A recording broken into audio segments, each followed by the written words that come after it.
Polisi amankan 6 tersangka pembuat surat rapid test dan genose palsu.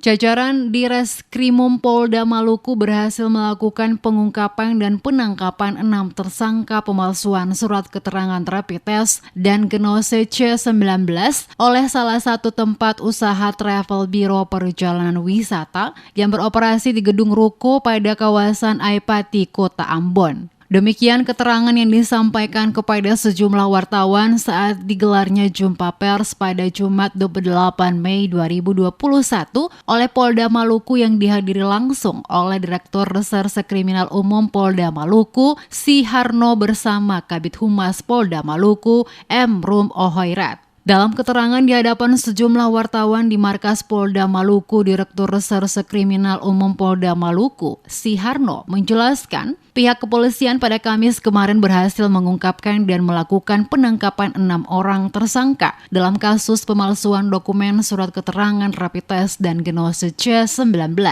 Keenam orang yang sementara diamankan saat ini menjalani pemeriksaan dan status mereka akan ditetapkan sebelum batas waktu 24 jam pemeriksaan. Yakni kepolisian akan menetapkan status tersangka kepada 6 orang tersebut atas perbuatan mereka. Mereka yang sementara menjalani pemeriksaan masing-masing inisial R 49 tahun, H 34 tahun, pegawai travel H 40 tahun, S 40 tahun. Kelima yakni R 26 tahun dan yang keenam M umur 38 tahun. Mereka mempunyai peran masing-masing mulai dari petugas yang menerima pemesanan tiket hingga tersangka lain yang mencetak dan mengeluarkan surat keterangan palsu rapid test. Modus operandi yang dilakukan oleh para tersangka adalah jika ada masyarakat yang ingin memesan tiket travel tersebut ditawarkan untuk mendapatkan surat keterangan rapid test maupun genose tanpa melakukan tes terlebih dahulu.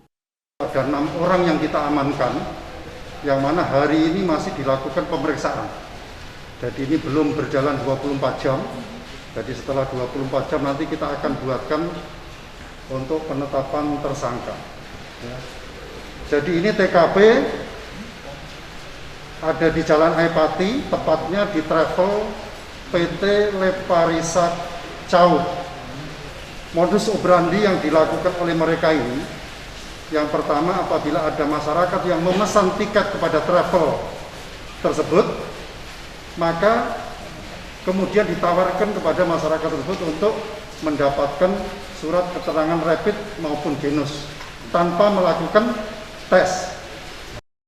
Lebih lanjut dikatakan Harno, pihak kepolisian Polda Maluku juga berhasil mengamankan sejumlah barang bukti berupa uang tunai sebesar 14 juta, 3 unit laptop, 1 unit komputer, 6 handphone, 6 lembar hasil tes, dan cap stempel atas nama klinik. Dan kepada para tersangka akan dikenakan pasal 263 ayat 1 KUHP, yakni pembuatan surat palsu dengan ancaman hukuman penjara 6 tahun.